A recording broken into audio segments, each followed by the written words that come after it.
I think I just saw the best video game adaptation movie ever. Exit 8 is the new horror movie based on the video game. I've never played that thing before, but after watching this movie, I'm very inclined to check that thing out. I'm gonna give you my spoiler-free review of Exit 8. If you've seen the movie or played the game, make sure you drop your thoughts down in the comments. And if you enjoyed the video, make sure you hit that subscribe button. It really does help the channel out.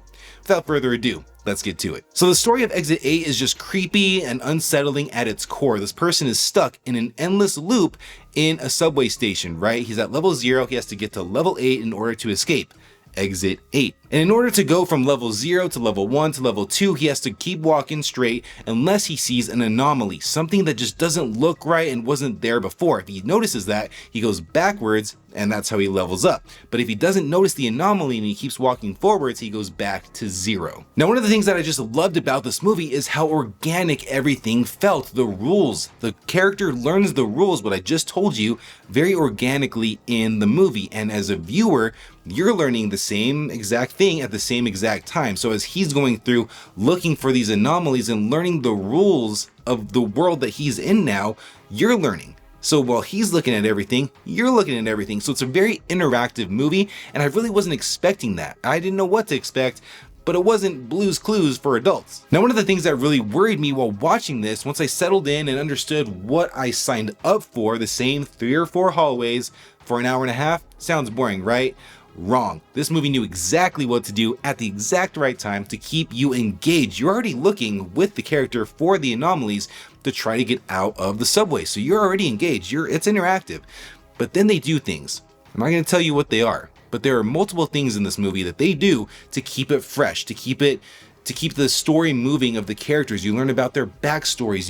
You learn different characters. Like, there's just so much going on in this movie that keeps it fun and at such a fast pace. The movie's only like an hour and a half, but it feels like 30 minutes. It's crazy how much they can stuff into this with such a simple concept, but keeps you engaged. Now, Exit 8 is classified as a horror movie, and after watching it, sure, let's call it a horror movie. But if it was up to me, I'd be calling it a thriller. There's a lot in this movie that's creepy, but not overwhelmingly creepy. I think that if you show this to someone that is not a fan of horror movies or gets scared easily, whatever it might be, they'll be okay. They can make it through it. There's one scene in particular that gets a little bit intense, but nothing that's gonna give them nightmares, you know what I mean? It's very doable. And I think that's another great thing about this movie. It's very accessible. It's fun. It's just a movie that almost everybody can enjoy. Now, I know I just said that this is a thriller, but I think I'm going to push it a little bit further and say that it is a psychological thriller, because there are things that are happening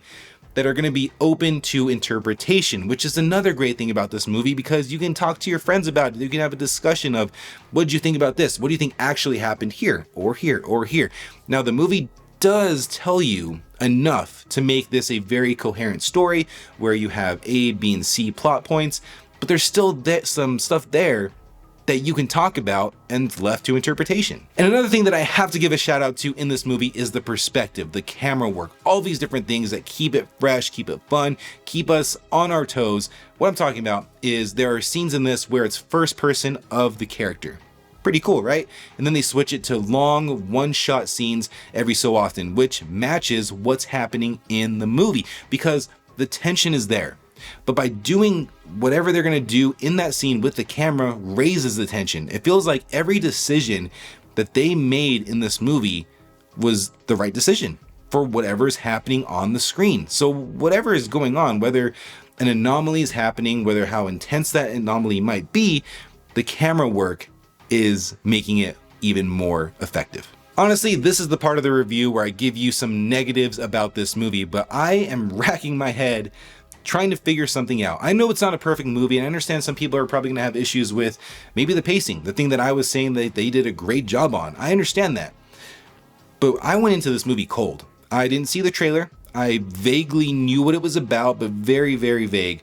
And I didn't know what to expect. And at the end of it, when the credits were rolling, I was blown away by the camera work, by the tension, by the concept, by literally everything that they did, leaving it open to interpretation at times. I love this movie. I think this thing is an awesome movie that's gonna be fun for so many people to watch. So yeah, at the end of the day, I think I have to recommend this to pretty much everybody because it's that fun of a movie. It's the right type of tension. It's the right level of horror. It's the right type of storytelling that gets you thinking a little bit. It's not everything is spoon-fed to you the entire time. It makes you think, it makes you look, it makes you engaged with the movie, and it's subtitled. So you have that as well. You're gonna put your phone down and you're gonna enjoy the ride from start to finish. Now, if you've seen Exit 8, drop your thoughts in the comments and subscribe to the channel for movie reviews. We do TV recaps, movie recaps, all that good stuff. Thanks again for watching my review, and I'll catch you in the next video.